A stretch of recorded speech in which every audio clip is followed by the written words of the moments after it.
Let's get to our 5 headlines.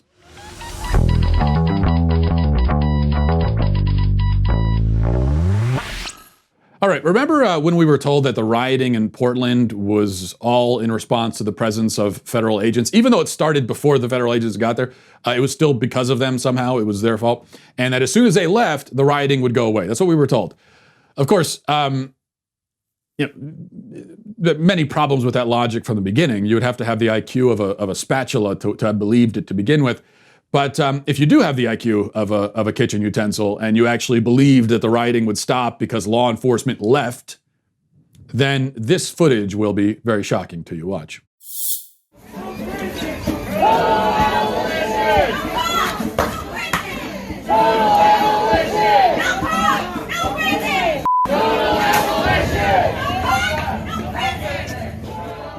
What you can see there, that's rioters in Portland after feds had already left, trying to burn down a police precinct.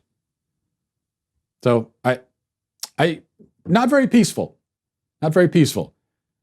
That's not exactly joining hands around a campfire singing Kumbaya. Now, there was a fire, but it wasn't a campfire. So, no, I think it turns out that when you have a lawless mob of criminals and you do less to enforce the law, you end up with more crime. Crazy. Crazy how that works. Really shocking. Number 2, we begin, we go now to a news story. This is a news story that doesn't really exist, I guess. The news here is that there is not any news. And I think in this case, the fact that there is no news is news indeed. I'm starting to confuse myself now. Here's what I'm talking about. You may remember the story from about 6 weeks ago. A woman by the name of Althea Bernstein in Madison, Wisconsin, called the police late at night claiming that she had just been attacked by a gang of racist white men. And she said that this roving gang of white supremacists, they were all wearing Hawaiian shirts. They were like frat boys, she said. They came to her at a stoplight. They sprayed her in the face with lighter fluid, and then they threw a lighter into her car and set her on fire. Her face was actually on fire, is what she said.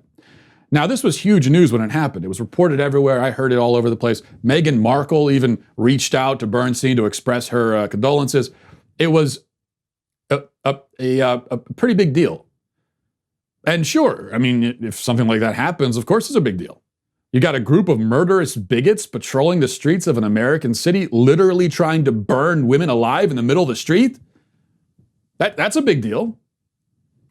But then, and this brings us to our update today, then there was nothing. That was 6 weeks ago.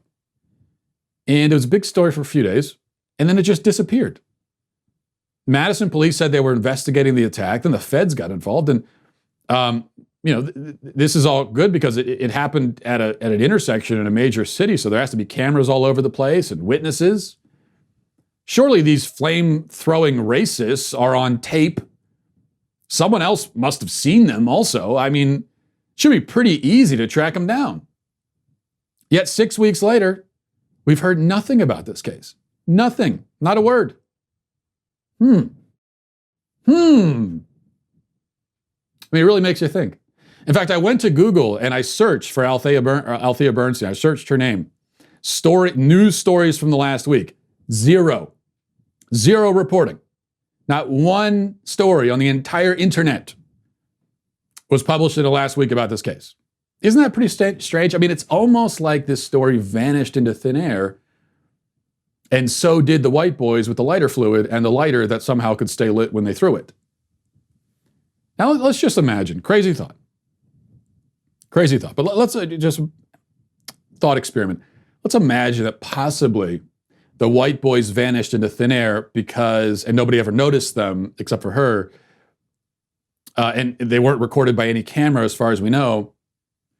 Let's imagine, again, hypothetically, that all of that is the case because they don't exist. Pretty easy to vanish when you never existed to begin with. So let's say, wild theory, none of this ever happened. It's yet another hate crime hoax. On that theory, the cops would of course know that it's BS, and they would know right away. I mean, they would know probably from the moment they hear it, but all they'd have to do is look at the surrounding video footage, talked to some people that were in the area, and they would know right away. This simply didn't happen. And yet, I mean, again, on this theory, they're just not saying anything about it, hoping we all forget. And the sad thing is, that plan seems to actually be working just fine. But it's scary to think that we've arrived at this point where a person can invent a hate crime, file a false police report, and just get away with it. No penalty whatsoever because the police are too afraid to tell the public that it was all a load of horse manure. That's a scary thought. Number 3, I have to throw this in here. Credit where it's due. I am capable of giving credit sometimes. I mean, I criticize Trump sometimes, and I especially criticize his tweeting. But sometimes I have to admit even that he puts out one hell of a great tweet. And this is one of those times. So like I said, credit where it's due. I just want to show you this tweet because I thought it was so good. And I wanted to give all the credit to Donald Trump on this one. Here's the tweet from him. He says, look at this. Here's the quote. He says, cities across the nation that are run by Democrats are in shambles. Matt Walsh. Yeah, he seems to be quoting someone there. Someone who was on Tucker last night. He was watching Tucker and he was quoting, I don't know, I'm not sure who that guy is really, but brilliant point. That man, whoever that is, I think we can all agree, has the powers of insight that would rival Aristotle. So a great job by Trump putting that quote out there. That's all I want. Really, like I said, this is really about giving Donald Trump credit for a great tweet. Number 4, it was just announced that the live adaptation of Mulan will go straight to Disney's streaming service. And right when you're done, after you're done watching Black is King, you can go and watch Mulan. Except it's going to cost you $30. It's going to come out in a few weeks. $30 plus the subscription. So you pay for the subscription to Disney Plus, and they're going to charge you an extra $30 to see this. And this is all I'm going to say. If you pay $30 to watch a lifeless, pointless, rehashed remake of a Disney cartoon that you've already seen, I don't think it's too much to suggest that you should lose your citizenship rights.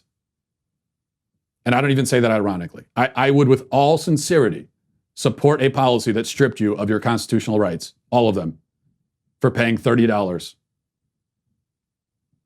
to watch the Mulan remake.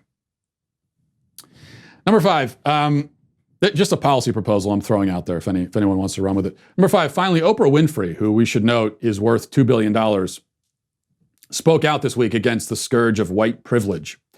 Oprah, with her $2 billion, is very concerned that white people in trailer parks wearing Goodwill hand-me-downs might be a little bit too privileged. And here's part of her discussion on that subject. There are white people who are not as powerful as the system of white people, the caste system that's been put in place, but they still, no matter where they are on the rung or the ladder of success, they still have their whiteness. I just love how she's having this discussion about white privilege while sitting in a room that looks like that room from the last Matrix film.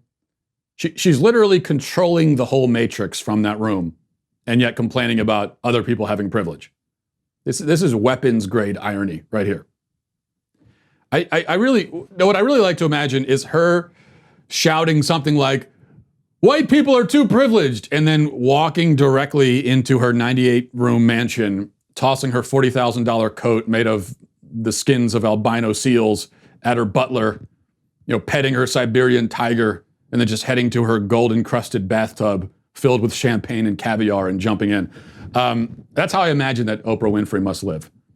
But yeah, really Rick and Maureen down the street driving their minivan to Home Depot on a Saturday, stopping at Ruby Tuesdays for their early afternoon special on the way back. Those are the people that are privileged, not Oprah Winfrey.